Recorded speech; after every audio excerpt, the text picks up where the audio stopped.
What's good, YouTube? Today we're going to be reacting to Does Penis Size Matter by Catlin V, a sex dating coach. And I feel like this is a very popular question against many men out there. As well as we want the answers, we want to know, does it matter?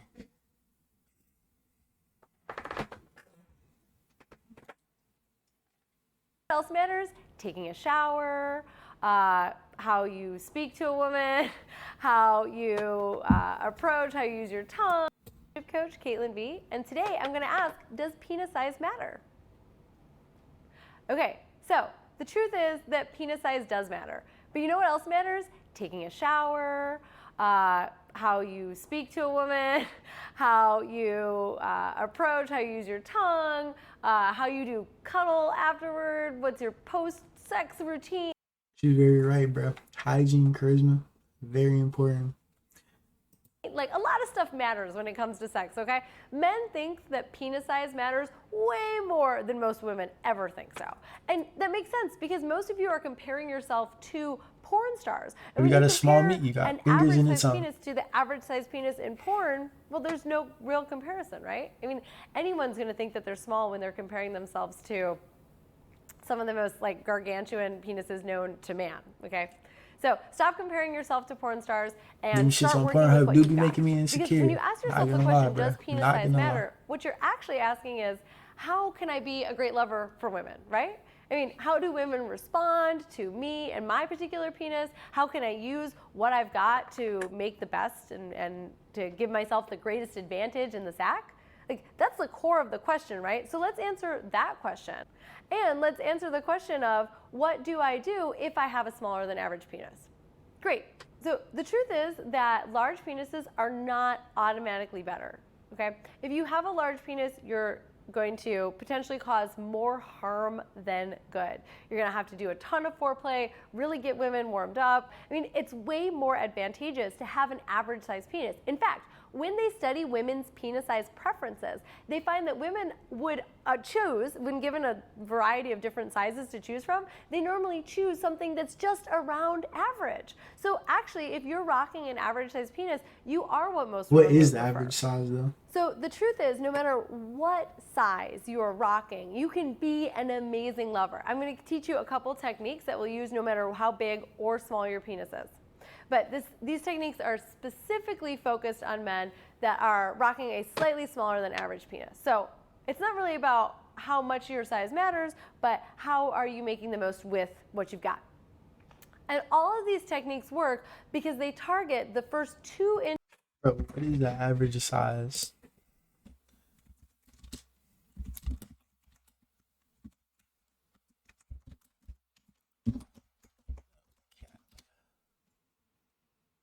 Um, 6 inches. Okay. So she's talking about like 5.5. Alrighty. Inches of the vaginal canal, which is where almost all of the nerve endings that are inside of a woman are located. And the rest of the nerve endings are outside, right? They're all in the clit and the labia and the area of the vulva, right? That's actually the most nerve sensitive, stimulation rich area of a woman's body. And so actually the first step to any of this is to use your hands and your mouth on the outside of her body and on the first 2 inches of the vaginal canal, because that's where almost all of the nerve stimulation is. Now, all men should get good at using their hands and mouth and not relying on their penis, but if you're worried that you have a smaller than average penis, making up for that difference by being awesome at oral sex, awesome at manual stimulation, that's gonna make you an incredible lover. Remember that most women don't orgasm through vaginal penetration.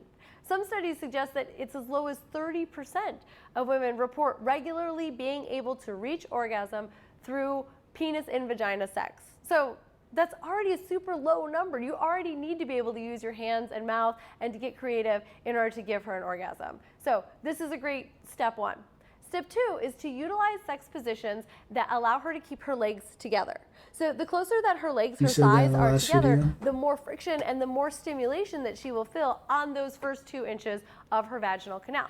So positions like a woman laying down on her stomach with her legs together and you entering her from behind, or a position where she throws both legs over one of your shoulders and kind of lays down on her back with her legs back over this way.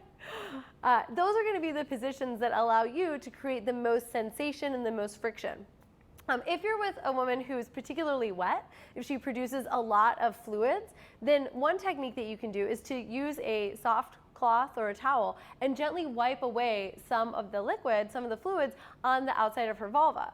By decreasing the amount of liquid, not so much that she's dry, but enough that you introduce more friction, you'll actually create more stimulation.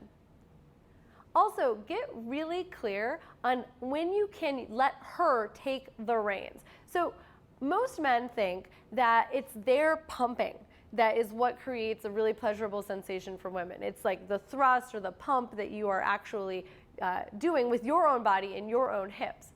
The truth is that studies show that when women are totally in charge of the thrust, the speed, the depth, the position of penetrative sex, they reach orgasm more often.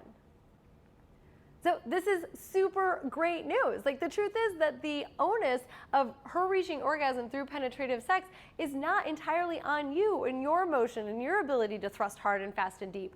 Actually, you hand control over to her, give her the reins to her own pleasure, and let her ride you or experience you and get herself off using you as the tool to reach orgasm. So utilize these tips together. Focus on the first 2 inches of her vulva and on the outside using your hands and mouth. That's where the majority of the nerve endings are anyway. Second, use techniques that increase friction, like keeping her legs together or slightly drying her off when she gets really wet. Third, let her take control. Give her the reins so that she can control how hard and deep and fast that you're actually having sex, and she's more likely to reach orgasm to begin with. And after all of that, if she wants to still have even more stimulation, encourage her to do Kegel exercises or pelvic floor strengthening exercises that will allow her to actually squeeze down harder on you while you're inside of her.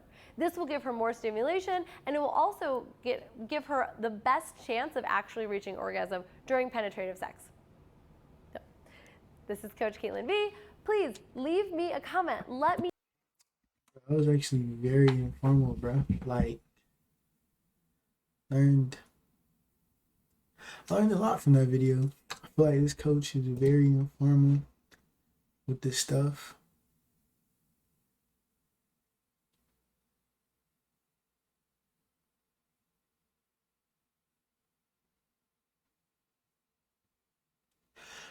It's just a lot of great stuff.